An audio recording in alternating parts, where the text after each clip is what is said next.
আমার এবার ভ্যালেন্টাইনে হচ্ছে সবে বরাত ডেফিনেটলি মানে ভ্যালেন্টাইনের তেমন কিছু নাই কিন্তু সবে বরাত। আর আরেকটা জিনিস হচ্ছে প্রতি বছর দেখা যেত এভরি ইয়ার ভ্যালেন্টাইনে আমি আমার হাজব্যান্ড দেশের বাইরে থাকতাম, কোনো একটা প্ল্যান করে যেতাম। যেহেতু এখন আমি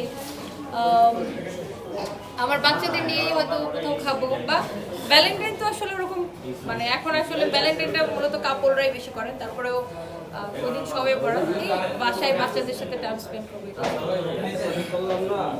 ঠিক আছে, আর কিছু জানতে চান? তাকে মিস করবেন আপনি। ভিডিওতে অনেক বাজে কমেন্ট আছে। বিয়ে কবে করবেন? না না না, ভিডিওতে অনেক বাজে কমেন্ট ভাই, ডান থেকে বাজে যাইতাছে। সামনে থেকে আগেও আমার পাওয়ার কোনো পর ভাবেই চিপর দেখতাম না, বললাম এখনো কোনো ভাবে দেখি না। এগুলো আমি দেখিই না। মেসেজের উত্তর আমি কি সামনে দিয়ে মাঝে মাঝে দুই একটা দেই দিয়ে মানে থাকে না যে মানুষ তো আমরা না, যখন টাইপের কিছু দেখেন আপনার ব্রেনে তো ওটা ইয়ে করে। তো আমরা তো মানুষ, আমরা তো কেউ ফেরেশতা না। তো মাঝে মাঝে দিয়ে নিজের মনটা একটু সান্ত্বনা দেই। ইটস ওকে, শেষ। কবে জায়েদ খানের সাথে আবার অনুষ্ঠান দেখতে করবো আপনাকে? আমি জায়েদ খানের সাথে কোনো অনুষ্ঠান করি না। স্টার আমি একটা ওনার একটা ইন্টারভিউ নিয়েছিলাম স্টার গল্পে, আমার একটা 7 পর্বের ইন্টারভিউ নিয়েছিল। তো সেখানে আমার একটা জাস্ট ওনার সাথে একটা ইন্টারভিউ ভাই, কাটতে এটা। আরাম ভাই।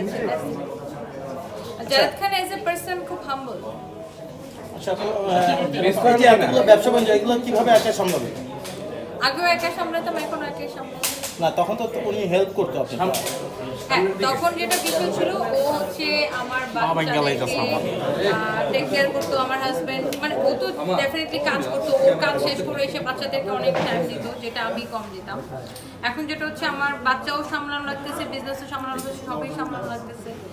এই আর কি করা লাগে আর কি, দ্যাটস লাইফ, ইউ নো। কারো হেল্প নিচ্ছেন? কারো হেল্প নিচ্ছে বলতে আমার তো মা আছে।